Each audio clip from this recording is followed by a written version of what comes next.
উচ্চ মাধ্যমিকে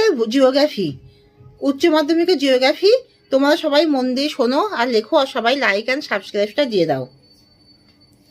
বায়ুমণ্ডল, জলবায়ু ও স্বাভাবিক উদ্ভিদ, তোমরা সবাই লাইক অ্যান্ড সাবস্ক্রাইবটা দিয়ে দাও, সবাই মন দিয়ে শোনো আর লেখো।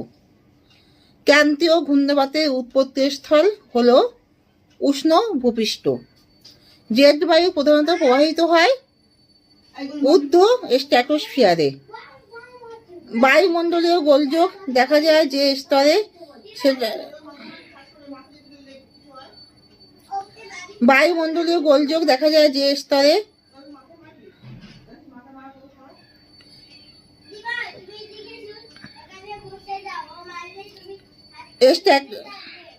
বায়ুমণ্ডলীয় গোলযোগ দেখা যায় যে স্তরে সেটা হলো স্ট্র্যাটোস্ফিয়ার। মিশরের উপর দিয়ে প্রবাহিত উষ্ণ স্থানীয় বায়ু হলো খামসিন।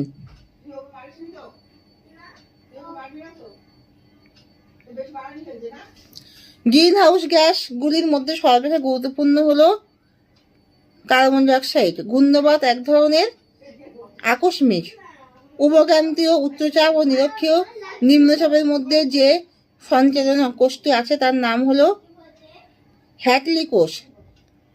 ফ্রেনেল কক্ষ কোন বায়ুপ্রবাহের অন্তর্গত? পশ্চিমা বায়ু।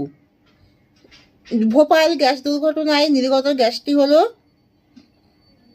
MIC। পৃথিবীর সর্বাধিক টর্নেডোর উৎপত্তি ঘটে কোথায়? প্রেরি অঞ্চলে। ফ্রান্সের রোন উপত্যকায় প্রবাহিত শীতল স্থানীয় বায়ু হলো মিস্টাল। ঘূর্ণিবাতে চক্ষু দেখা যায় ক্রান্তীয় অঞ্চলে। সেলভা জলবায়ু হলো নিরক্ষীয়। প্রতিভ ঘূর্ণিবাতের উৎপত্তি ঘটে উচ্চ অক্ষাংশে। বায়ুমণ্ডলীয় বিপর্যয়ের উদাহরণ হলো ঘূর্ণিবাত। আন্তর্জাতিক ওজোন স্তর সুরক্ষা দিবস পালিত হয় 16 সেপ্টেম্বর। উষ্ণ আর্দ্র জলবায়ুতে মাটির গঠনের হার হয়